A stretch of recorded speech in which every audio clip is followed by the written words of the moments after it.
It's great to be with you, and it's hard to believe that it's a year since we got together in Murray Bridge.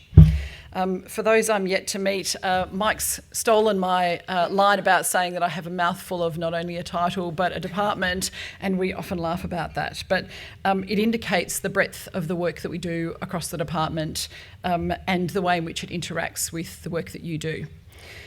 For me, one of the most exciting aspects of place-based work is the many points on the map that we cover. In my area of the department, we support the Commonwealth's responsibilities for the 53 RDAs and for more than 540 local government areas across Australia, and many people in the room today know working in local government. It's a role where I'm fortunate to get out across the country, including to events like these, and interact with the diverse communities, representative groups and industries and businesses we serve. What's always great to see is the commitment and collaboration of local people and communities everywhere I go. And there are a range of synergies between RDAs and local governments. And I'd like to acknowledge the support of the SA government and the Local Government Association of South Australia in ensuring the ongoing financial viability of RDAs in this great state. Many RDA committee members are active in their local councils, providing a joined-up view of the challenges and opportunities facing the regions. For example, the board membership of RDA Barossa Gawler Light Adelaide Plains, speaking of a mouthful, benefits from the diverse experience of local government leaders as well as industry leaders, and it is a testament to how RDAs facilitate connections with all levels of government to support regional economic development. And as a side note, my thanks today to Rolf Binder, who's the chair of that RDA, and to Leonie Boothby, the Director of Regional Development, for hosting us in the region today. Thank you both. The drive of representative groups like RDA committees position their regions for prosperous futures, and local industries and businesses harnessing opportunities like the transition to a competitive and sustainable green hydrogen sector in the Eyre Peninsula drive productive futures and create sustainable jobs. Something that comes into sharper focus the more places you visit is just how unique the regions are. South Australia, for example, has different competitive advantages and priorities to places in Australia's top end. And within South Australia, as I don't need to tell you, but I'm going to say it anyway, the far north has different challenges and ambitions than the Limestone Coast. Back in May, the federal budget introduced the government's new regional investment framework, with responsiveness to the diversity of regions as a central element. The framework highlights the government's focus on regional people, places, services, and industries and local economies, which my Minister, Christian McBain, touched on earlier, and I get the job of explaining a bit more about it. It recognises the need for targeted investment that responds to the unique circumstances, potential and priorities of a place. It supports listening to local voices and responding to genuine need and opportunity with integrity and transparency. And it drives a consistent approach across all portfolios and types of investment to deliver targeted and coordinated investment across regional Australia. For communities across Australia and indeed here in SA, the framework means a range of things. It means that across government there's recognition that strong and sustainable regions, those that attract and retain people and industries, require broad and inclusive effort. From health to housing, childcare to aged care and social services to infrastructure, a range of complementary and coordinated investment is necessary to ensure regional people, communities and economies thrive. Under the revised RDA Charter that the Minister mentioned she launched in July this year, RDAs will play a key role here, with activities and strategies geared to support the framework through a focus on outcomes across those domains of people, places, services and industries and economies. This will harness the broad and diverse networks RDAs have cultivated and nurtured across their communities.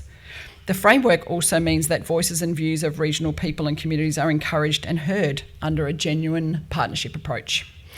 The government acknowledges that ground-up intelligence, including from across RDA communities, is central to achieving outcomes that are tailored to local needs and priorities.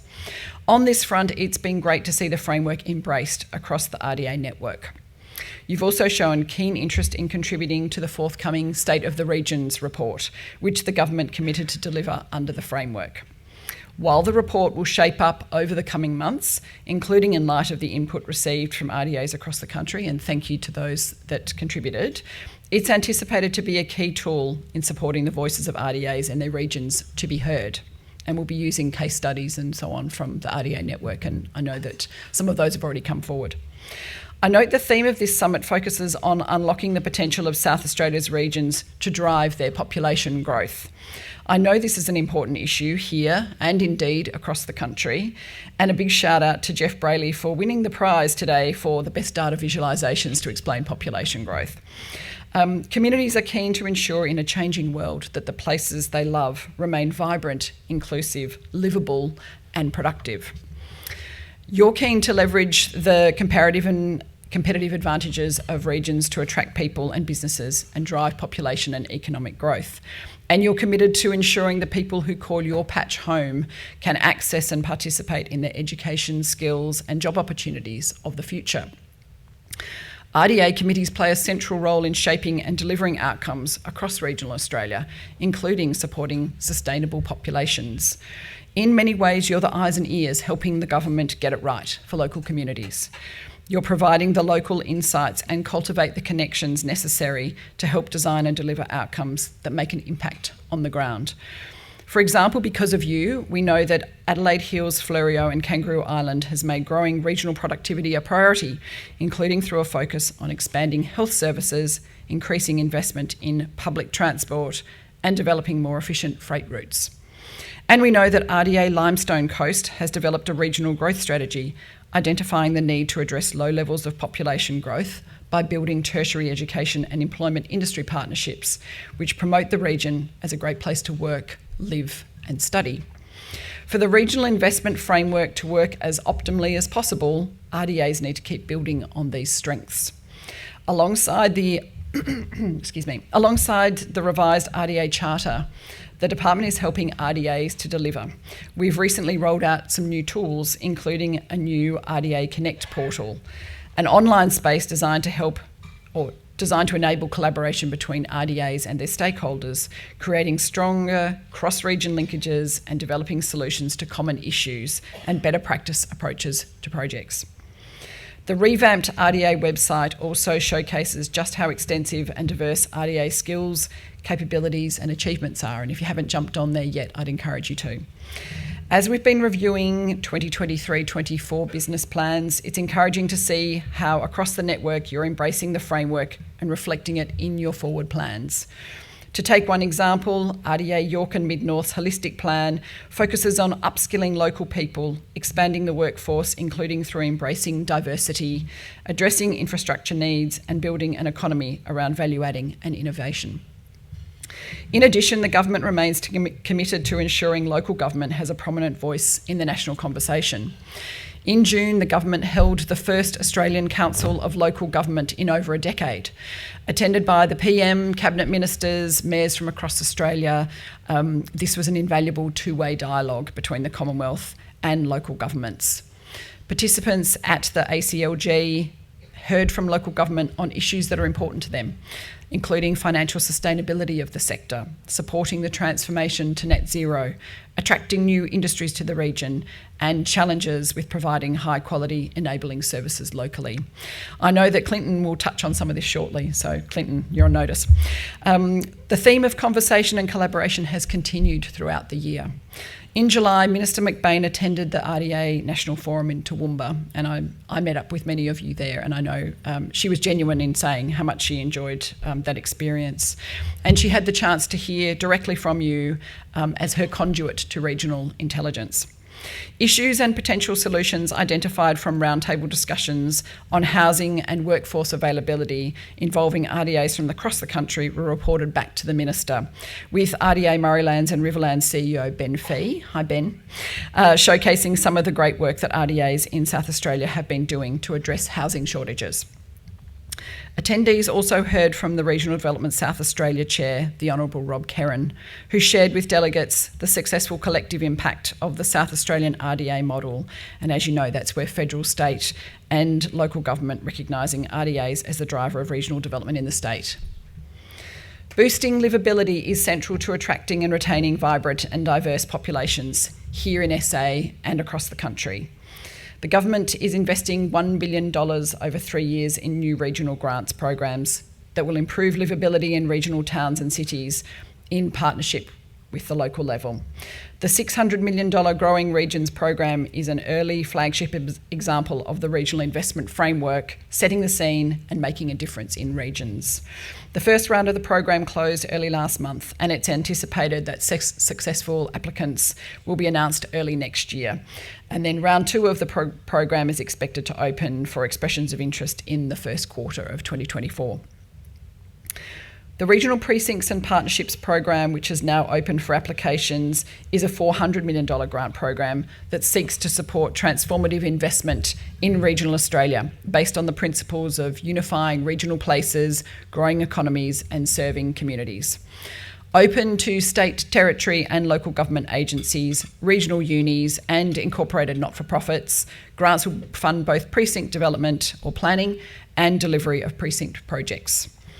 The government isn't limiting the type of precinct that can be considered for funding. Rather, the focus is on supporting precincts that are genuine priorities for the region.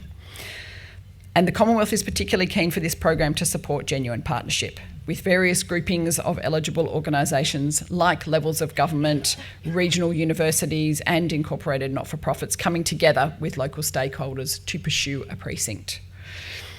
As an example, RDA Adelaide Metro, which works to create opportunities for regional South Australian RDAs, can continue its valuable role in facilitating the sharing of information regarding the program and the role the regional RDAs can play in providing accessible, on-the-ground knowledge about these grant processes and community and industry stakeholders.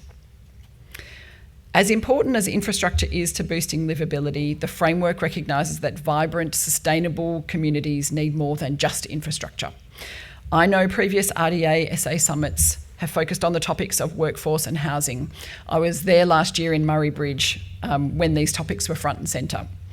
These are key factors in supporting population attraction and retention, and areas where the government, in genuine partnership with communities, industry and other levels of government, is taking targeted action.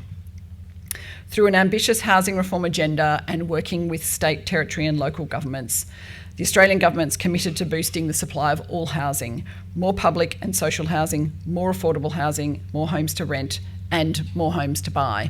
And we've heard about what kind of a challenge that's going to be with the population, the projected population increases. But this is not a problem that can be solved overnight. It will take time to address, with solutions playing out differently across the country. RDAs play an important facilitative role in this space. For example, RDA Far North has been a regional leader in preparing and facilitating responses to the government housing inquiries and assisting Infrastructure Australia by contributing place-based perspectives on housing affordability and supply. The government's also working with jurisdictions, industry, unions and the vet sector and universities to educate and train more Australians and improve access to relevant courses and degrees across Australia, because strong and accessible higher education and vocational education and training are crucial to tackling regional skill shortages. Another example, RDA Murraylands and Riverland is a regional leader in building workforce initiatives, with the Riverland Agricultural Workforce Program boosting job readiness in partnership with employment service providers.